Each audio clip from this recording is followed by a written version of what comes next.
ఇప్పుడు మనం అల్పప్రాణ మహాప్రాణ అక్షరాల యాక్టివిటీ చేసుకుంటున్నాం. ఓకేనా పిల్లలు? ఇప్పుడు నేను కొన్ని పదాలు చెప్తాను, మీరు అది అల్పప్రాణనా మహాప్రాణనా గుర్తుపట్టాలి.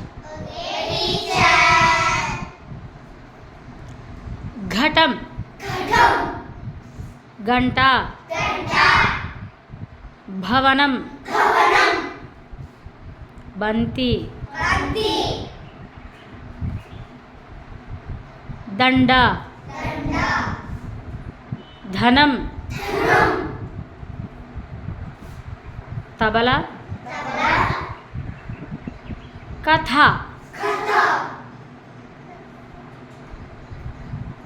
ఓకే, గుడ్ పిల్లలు. అల్పప్రాణ మహాప్రాణ అక్షరాలు మీరు చక్కగా గుర్తుపెట్టుకున్నారు.